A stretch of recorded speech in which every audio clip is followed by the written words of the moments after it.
All right, our Big 7 list rolls on right now, getting answers about some of the flooding we saw yesterday afternoon when lots of rain fell on Knoxville in a short matter of time.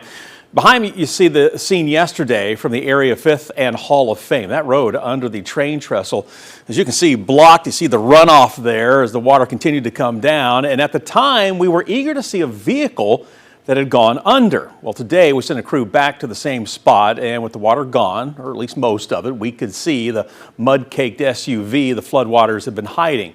You know, we told you about Knoxville fire crews having to pull the driver of that SUV to safety. That was just one of several examples of flash flooding causing trouble for drivers. Most of our calls were folks that were in vehicles that were stuck in some kind of water. I would say our most treacherous or dangerous sounding call was the call at 5th Avenue. A person had gotten almost under the railroad bridge there. She was stuck in her car. The water was rising quickly. So thankfully we were able to get there pretty fast and get her out. You know, we asked the city about efforts to ease the flooding problem on 5th Avenue. The response, quote, "It's a low-lying area. 5th Avenue dips below ground level there at the underpass. And while it is prone to flash flooding, there is a pump there, and water typically recedes quickly. Last night was unusual," end quote. Answers about a big wreck next on your list. We are learning an equipment failure and improperly loaded cargo are being blamed for a crash last week involving a semi on I-275. Brought you breaking news coverage when it happened Friday night. The semi was hauling rolls of paper, causing scenes like this. Based on the investigation of the crash, officers believe that the semi-truck driving on the inside lane of 275 South experienced an equipment failure while navigating a curve and began to lose its cargo. The large rolls of brown paper rolled over the median divider while the truck tipped over, causing it to rip down some interstate signage. The signage support came down with it, blocking the entire width of 275 southbound. As the rolls of paper went over the median, a Toyota Prius, a Ford Mustang, and a Kia Sorento on 275 North were damaged. One person taken to the hospital. I just hear this boom, this giant boom. I look to my left where I heard the boom from. I just see this big roll just flying straight at my vehicle. And all I remember is I cranked the wheel to the right as hard as I could. I heard the tire screech a little bit, and then I yanked it back over to the left. You know, McGill says he pulled over, assessed his car for damage, checked on another driver, and then called police. Two of the cars, including McGill's, were able to drive away.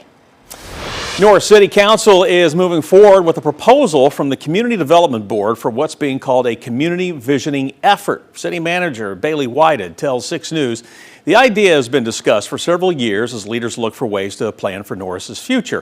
Whited says the process is still in its early stages, but the plan could help shape priorities for things like roads, utilities, parks, facilities, and other infrastructure projects. He says a major focus will be hearing directly, though, from the people living there, gathering community input on what they want Norris to look like in the years to come.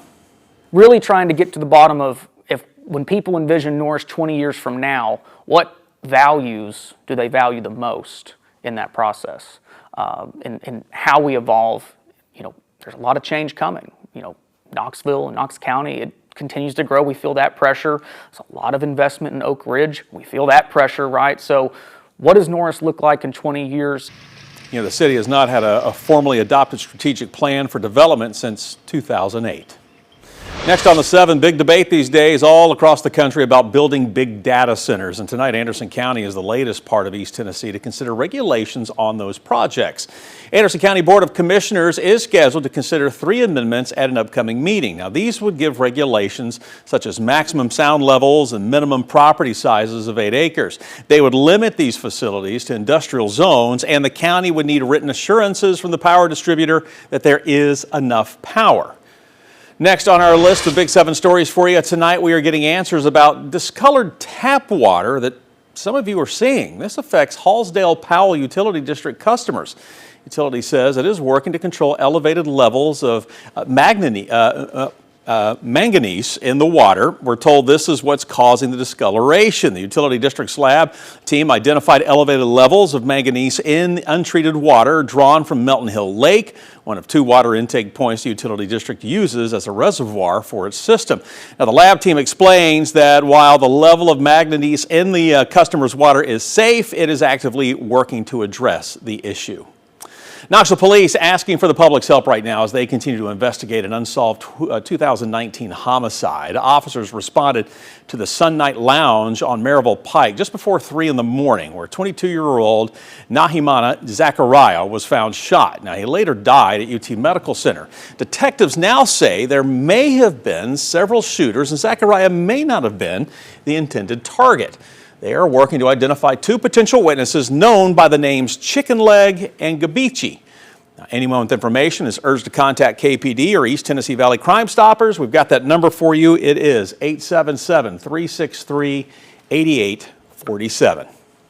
We are your local election headquarters. Tomorrow, a Tennessee Republican Party board could decide the GOP candidate for Knox County Sheriff. We reported when Brent Gibson won the Republican primary over David Amburn, Mike Davis, and former Sheriff J.J. Jones. A public notice for tomorrow's meeting says party members will take up Mike Davis's challenge to the outcome of the primary. This is a story that we have followed since last month. Davis challenging the results after Amburn and Jones were indicted. Jones and Amburn were among the 11 current and past Knox County Sheriff's Office employees indicted in connection with a conspiracy case. It involved the use of a department credit card and cash seized during drug investigations on personal expenses over an 8-year period. As part of his challenge, Davis says Jones and Amburn received a combined 42% of the vote. Davis believes some of those votes are rightfully his. Meanwhile, tonight we are getting to see a letter sent by Tennessee Republican Party Chair Scott Golden. He says a challenge of this type lacks precedent. He also notes that if the results of the primary are vacated, voters would need to write in the names of candidates in a new race for Knox County Sheriff come August. Of course, count on us to update you on what comes out of tomorrow's meeting.